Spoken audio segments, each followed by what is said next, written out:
What's up, everyone? Welcome to Power Play with CJ Prospect Profiles. Today we're focusing on Ryan Mantha of the Indiana Ice, formerly of the Sioux City Musketeers of the USHL.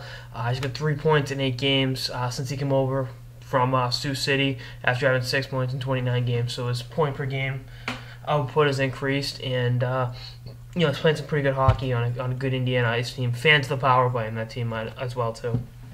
You got Jason Salvaggio and Sam Krager, who are lifetime fans of the Power Play, both former Catholic Conference players, and they're doing big things out there in the USHL. Going a step further with Mantha, he's huge. He's 6'5", 225 pounds. He plays a man's game, no pun intended. But with this draft, he's ranked, somewhere in that second, third, fourth round range, where that 90 pick range where anything can happen between the middle of the second and the beginning of the fifth. So it's at 105 picks, give or take. And I think with this draft, there's not a ton of high-end talent, and I think a team would definitely use a pick on him maybe earlier than they would in other drafts because how big he is, and having a big defenseman on your back end is important. Going back to last year's draft, Keegan Kanzig went in the second or third round. I had Keegan Kanzig going in the sixth round.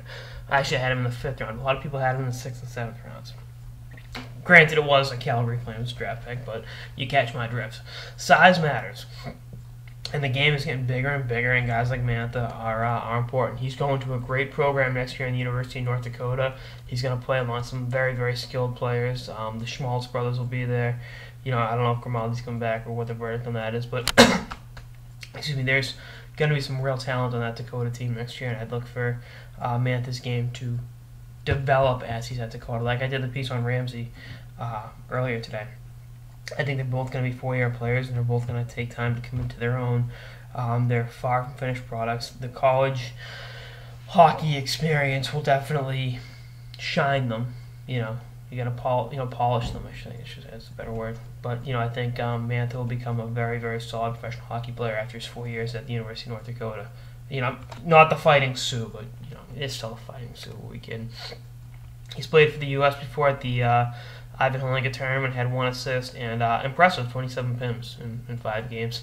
Sounds like one of my back when I was playing youth hockey. In a 5-game run, 27 PIMs, one assist. +2, and I was a forward, so but I kid Mr. Mantha. He's a little bit better than I am, the game of hockey, and I look for, again, I think he's going to be a development project. You draft him now, you let him sit, not necessarily sit, but play 4 years at Dakota, maybe get in a World Junior with the U.S., and see where he is in 2 to 3, 4 years.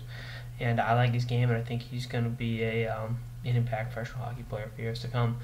Anyway, that's all this episode of the Power Play with CJ Prospect Profiles on Ryan Mantha, 2014 draft eligible defenseman. Stay tuned for episodes of the season and beyond. Later, guys.